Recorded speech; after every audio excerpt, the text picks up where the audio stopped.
अस्सलाम वालेकुम जी। आज हमने अपने लेक्चर नंबर 13 का आगाज़ करना है और ये हमारा जो लेक्चर है एफएससी पार्ट 1 के लिए मैथ्स की बुक से रिलेटेड है। आपको पता है कि हमने चैप्टर नंबर 12 में 12.4 की थी। आज हमने एक्सरसाइज 12.5 करनी है। इसका क्वेश्चन नंबर 3 करना है और रिड्यूस कोर्स के हिसाब से हमारे इस एक्सरसाइज के 3 क्वेश्चन इंक्लूड है। आज मैंने क्वेश्चन नंबर 3 करना है। क्वेश्चन नंबर 3, 4, 5 ये सेम है। मैं इन 3 क्वेश्चंस में से एक क्वेश्चन अटैम्प्ट करूंगा और मेरी कोशिश यही होगी कि एक क्वेश्चन को प्रॉपरली थॉरोली समझाया जाए।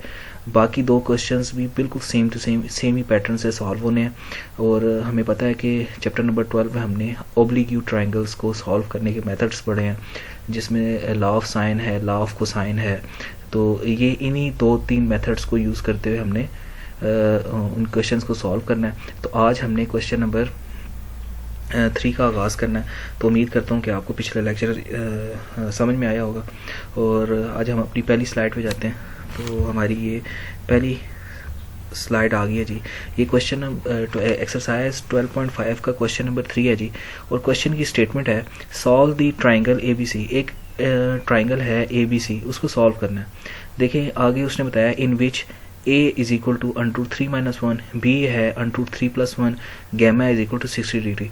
इसका मतलब है उसने कहा है कि उसने A की वैल्यू भी दे दी है और B की वैल्यू भी दे दी है। और मैंने पिछले लेक्चर में आपको बताया था कि जो स्मॉल A है, स्मॉल B है, स्मॉल C है, ये असल में साइड्स होती हैं किसी भी एंगल की, ट्राइंगल की। और अल्फा बीटा गैमा जो है ये जो है एंगल्स होते हैं। तो अब उसने दो साइड्स दे दी हैं। कौन सी 2 साइड्स दे दी हैं? एक A दे दी है और एक B दे दी है। किस चीज़ की?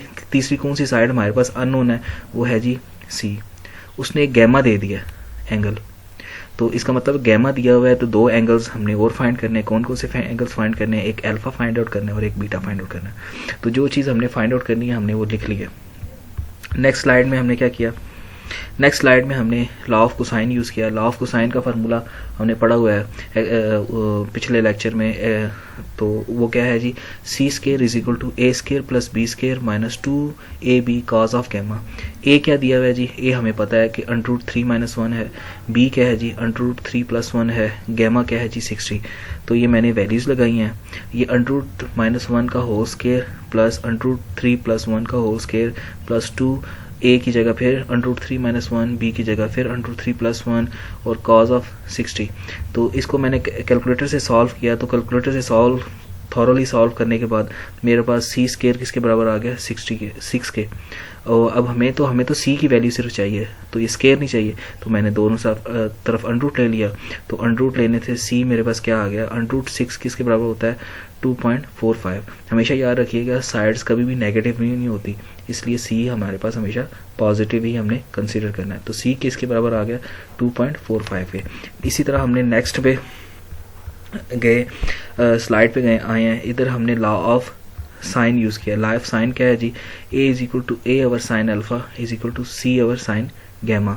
देखें यहाँ पे साइन गैमा डिवाइड हो रहा है, ऑपोजिट साइड पे जाके मल्टीप्लाई हो जाएगा तो A साइन गैमा हो जाएगा। यहाँ पे साइन अल्फा डिवाइड हो रहा है, ऑपोजिट साइड पे ये जाके मल्टीप्लाई हो जाएगा, C is equal to sine of alpha.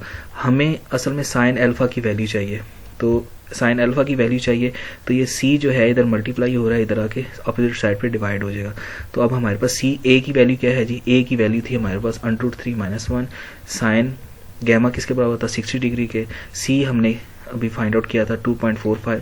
Values लगाई हैं, इसको सॉल्व किया तो इस साइड का जवाब हमारे पास आ गया 2.587। हमें तो अल्फा चाहिए, तो ये साइन है, ऑपोजिट साइड में जाके इन्वर्स हो जाएगा। तो साइन इन्वर्स 0.2587।